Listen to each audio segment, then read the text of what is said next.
Gold Day Senior High learners! Welcome to TV Eskwela of DepEd Division of Davao de Oro. I am your teacher, Leanemie Barbarona of Pantukan National High School, Pantukan North District. Each day, we encounter various problems, be it social, environmental, or political. And as a learner, how can you find a solution to these problems that is based on facts derived from a systematic investigation and not just on mere speculations? Yes, research! We are here for this week's television-based instruction in Practical Research 1 with our topic, Designing a Research Project and Writing a Research Title.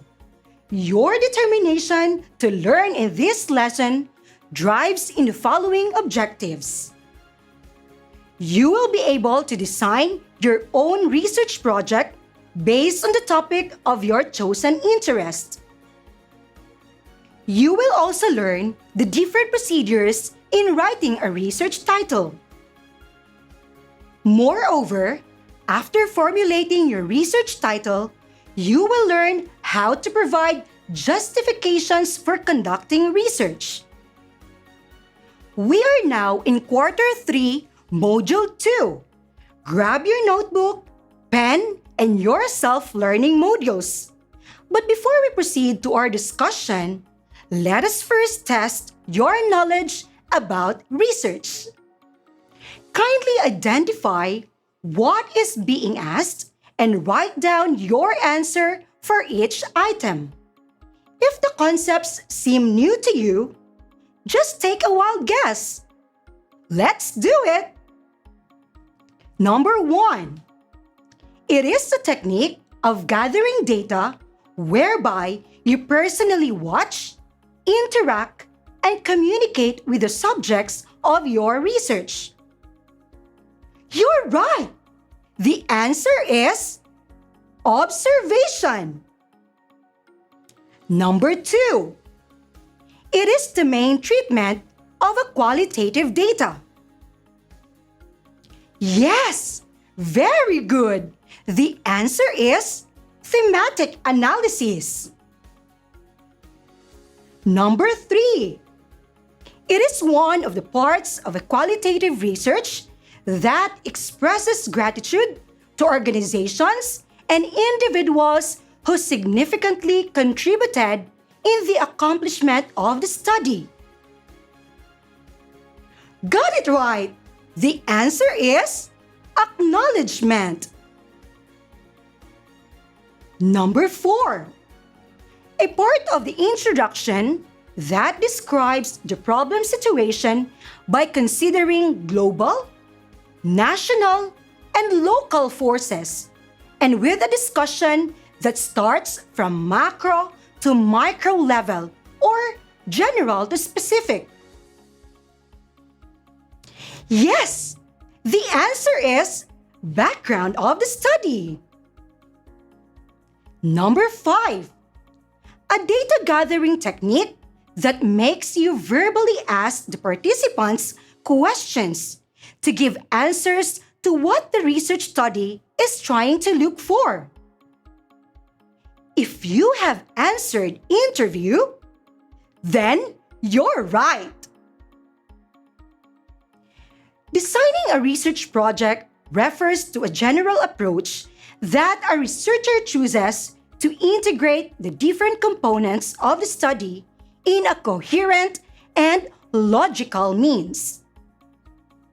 Moreover, it establishes the design for the COPIA approach to research.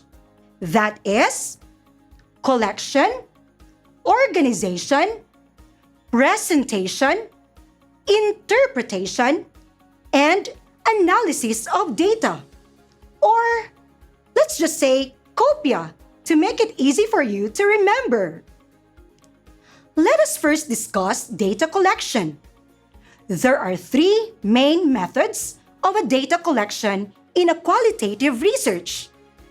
These are observation, interview, and documentary analysis.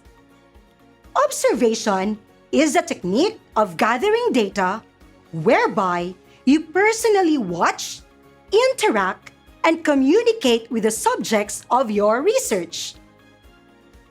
Meanwhile, interview is a data gathering technique that makes you verbally ask the subjects or participants questions to give answers to what your research study is trying to look for. On the other hand, documentary analysis uses a systematic procedure to analyze documentary evidence and answer specific research questions. The main treatment of qualitative data is through thematic analysis, which can be generated from the gathered data using the different research tools. Let us now move forward to the organization of your research paper. The research paper shall be organized as follows: title page, acknowledgement, dedication, abstract, table of contents, list of tables, and list of figures.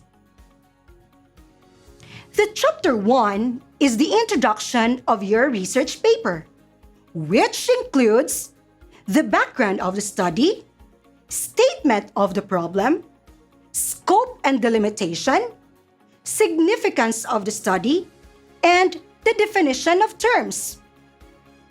The next one is Chapter 2, which contains the review of related literature. The literature review is a summary of studies from scholarly articles, books, and other sources related to your research. It identifies and summarizes all the research conducted relevant to your chosen topic. In Chapter 3, it presents your study's methodology, or how you are going to conduct your research. This includes the research design, data collection, instrumentation, locale and population, validation, data analysis, and ethical considerations. Next in line is the Chapter 4, which is for your findings and discussion. It is where you discuss the results, themes, or categories that emerge from the word, phrases, and sentences you collected from interviews, observations, or document analysis. It is where you present and interpret your data. The Chapter 5 comprises the summary, conclusions, and recommendations. This chapter is represented in 4 sections. The first section contributed to an overall summary of the study, followed by the summary of the findings and their conclusions. Subsequent to this are the implications of the study, and followed by recommendations for future research. The next part is the bibliography. Create your bibliography using the APA format and arrange it according to books, researches, and online references. Next to bibliography is the appendices. You are going to arrange the appendices according to order of its appearances based on the research stages. And lastly is the curriculum vitae. For your curriculum vitae, you are going to place only the most important details of yourself as the researcher. Now, I know this might be the very first concern you have in mind. What will my research topic be? Here are some of the few things you should consider in selecting a practical and researchable topic. First, personal resources. Your own personal training and experiences can influence your choice of approach. Since this is Practical Research 1, we will be using qualitative research. Second, timeliness and relevance of the topic.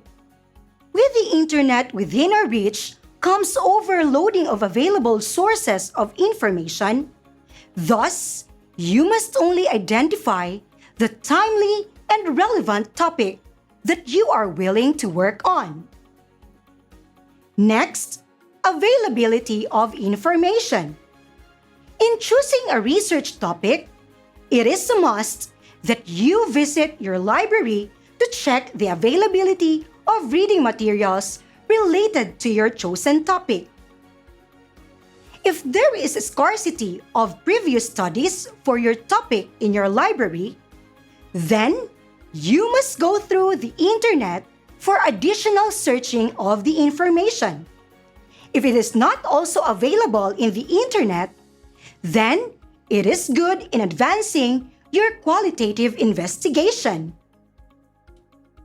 And of course, the last one is the interest in the subject matter. Your interest is equivalent to your passion. This means when you are interested in something, you find a way to do it because you, on the first place, like it. If you like something, you always have the energy and the will to finish it, whatever it takes. Therefore, commitment will be the greatest virtue that you need to possess in order to finish your research topic. Now, let us talk about the guidelines in writing a research title. Here are the guidelines on formulating titles of research papers in the academe by the American Psychological Association. The title should encapsulate the main idea of the research. The title should be self-explanatory.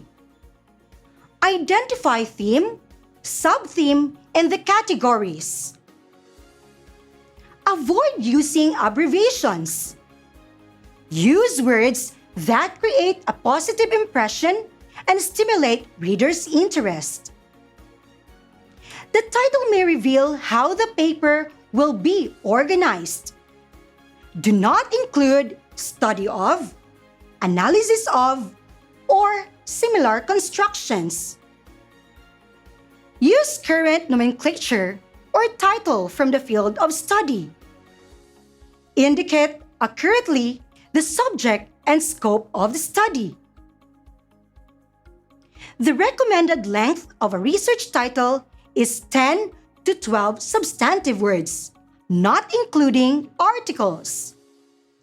Titles are basically in the form of a phrase, but can also be in the form of question.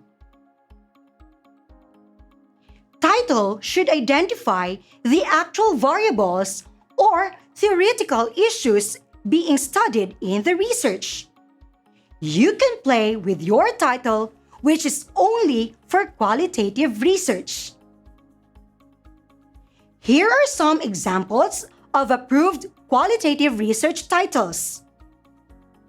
Number 1. Friends with Benefits, Causes and Effects of Cheating During Examination. From Diego, 2017. Why did the boat sink? The reasons of academic failures. Stay with me, please. The struggles of students with OFW parents. Pampa Alert, Security Guards' Use of Chemicals. From Diego, 2017. Must have pleasing personality. Performing femininity in the service sector of Southern Philippine boomtown. From Takeban, 2017. As you can observe with the presented titles, those were written creatively. And sometimes, we fondly call the qualitative research title as colonization because every title has a colon mark to show the creative tagline. This would stimulate the reader's interest. And remember that qualitative research is more on words capturing the human experiences for better understanding. This time, let us move forward to your assessment to check what you have learned today. Kindly get your notebook and pen and choose the letter of your answer. You will be given 5 seconds to answer each test item. Are you ready? Let's begin! Number 1. These are the main data collection tools in designing a research project, except... Again, these are the main data collection tools in designing a research project, except A. Observation, B. Thematic analysis, C. Interview, or letter D. Documentary analysis.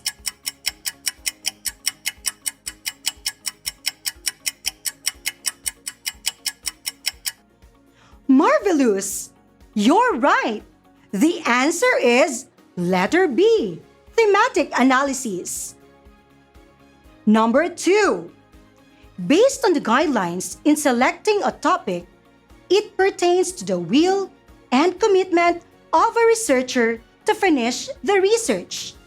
Again, based on the guidelines in selecting a topic, it pertains to the will and commitment of a researcher to finish the research. A. Timeliness and relevance of the topic. B. Personal resources. C. Availability of information. D. Interest in the subject matter.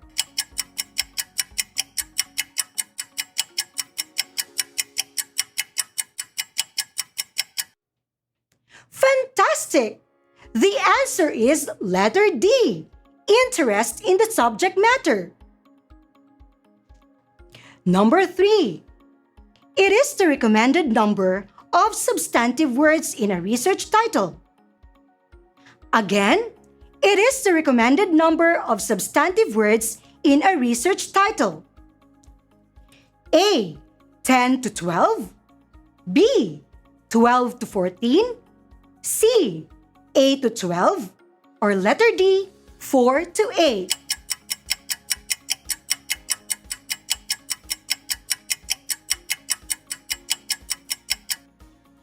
Very good! The answer is letter A, 10 to 12 substantive words. Number 4. Identify the sample of a qualitative research topic among the following choices. Again, identify the sample of a qualitative research topic among the following choices. A. Antimicrobial properties of madre de cacao against a specific pathogen. B. The relationship between cognitive development and child nutrition. C. The link between online blogs, press releases, and business development. Or letter D. Prevention measures against contracting coronavirus in crowded places.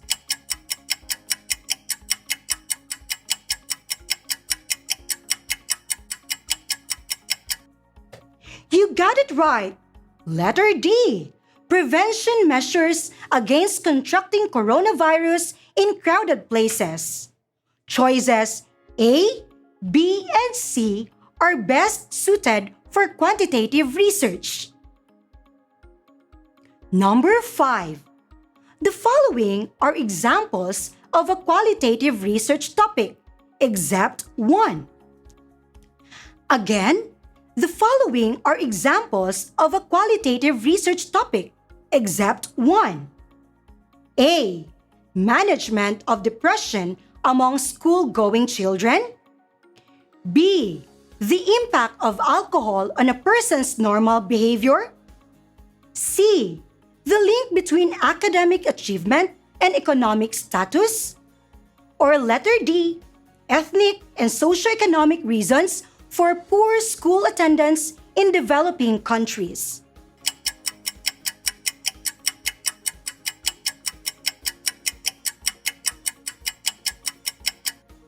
Terrific! The answer is letter C, the link between academic achievement and economic status. Are all your answers correct? If not, just try harder next time. As you heard the lesson about designing qualitative research project and learned from it, have again in your hands your notebook and pen, and let us do the following activities. In your notebook, write at least 3 practical problems from your surroundings, whether it is from family, experiences, school, or community that demand prompting answers. Among the problems you identified, pick only one which disturbed or intrigued you the most, and give your justifications. This time, let's test your skill in writing a qualitative research title. Flashed on screen is a sample of an abstract, and you are going to choose a title that you think would best fit with it.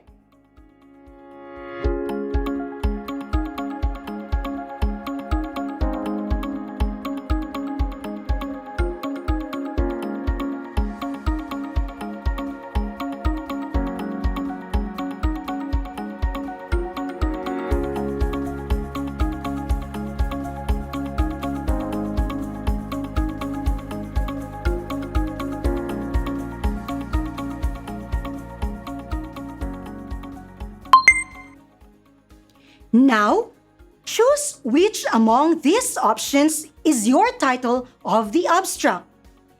Is it A. Reasons and aspirations of students involved in cheating during examination?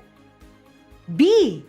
Friends with benefits, causes and effects of cheating during examination? C.